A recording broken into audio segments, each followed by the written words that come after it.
கண்டிப்பாக வந்துடுவேன் கண்ணு. உன் கையை பிடிச்சிட்டே தான் இருப்பேன்.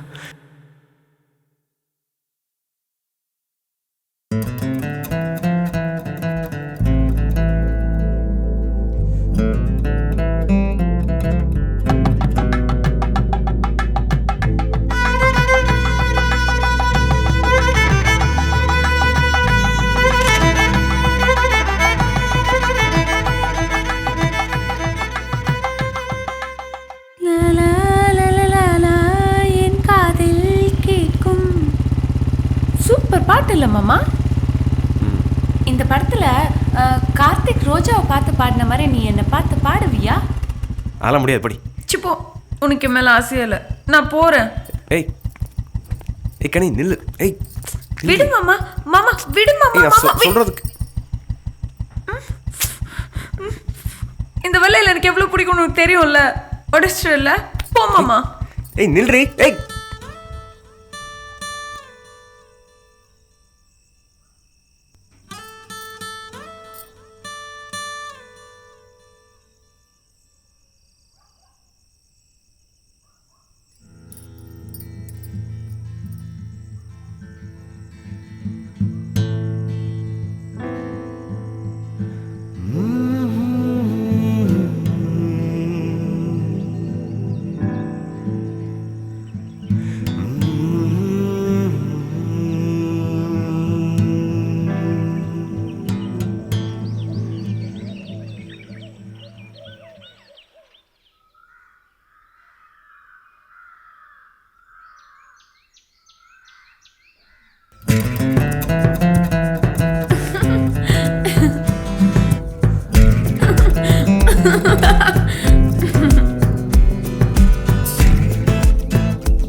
தேங்க்ஸ் மாமா. அவ்வளோதானா? அப்புறம் வேற என்ன வேணும்? வேண்டாம் மாமா. என்ன வேண்டாம் மாமா? வேண்டாம் வேண்டாம். அப்படி பார்க்காத மாமா. அவ்வளோ கொடூரமாக இருக்க.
மாமா, நாளைக்கு பக்கத்து ஊரில் திருவிழா நடக்குது, நம்ம போவோமா?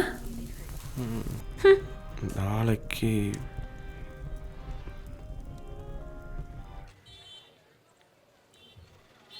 உடம்ப பார்த்துக்கோ கண்ணி. தைரியமா இரு, போயிட்டு வரேன். நான் தைரியமாக தான் மாமா இருக்கேன்.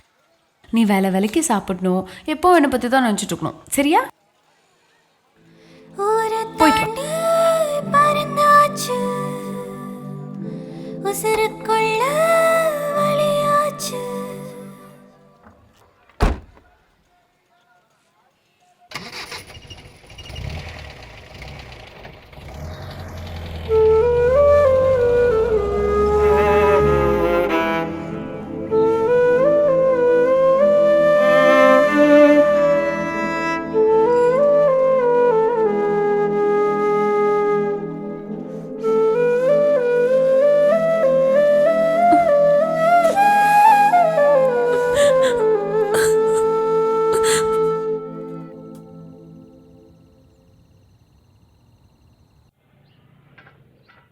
लेफ्टिनेंट साहब, आपके वाइफ से चिट्ठी।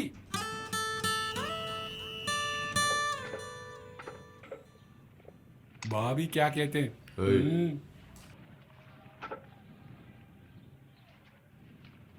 நீங்க சுகம் அம்மா, நாங்க சுகமா? என் ஞாபகம் அப்பப்போவாது வருதா மாமா உனக்கு? இனிமே நம்ம குடும்பத்துல நான், நீ, அத்தை, அப்புறம் நம்ம ஜூனியர்.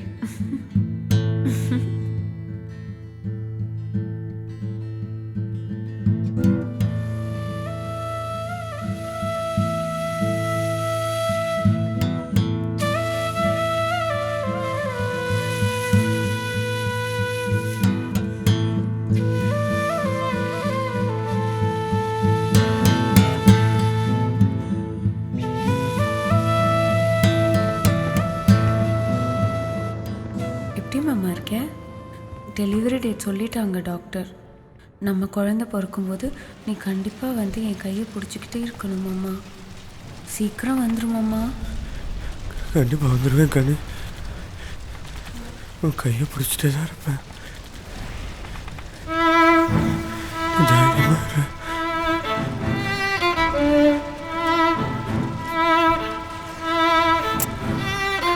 நான் என் கனிமொழியை முத்தமிட்ட நாட்களை விட அவளின் கடிதங்களை முத்தமிட்ட நாட்கள் தான் அதிகம். தாய் நாட்டிற்காக என் உயிர் பிரிந்தது என்ற செய்தி கேட்டு அவள் கண்களில் நீர் வடியும் பொழுது அதை துடைக்க அவளிடம் மீண்டும் வருவேன். அவள் பெற்றெடுக்கப் போகும் குழந்தையாக மீண்டும் இணைவோம் கனியும் நான்.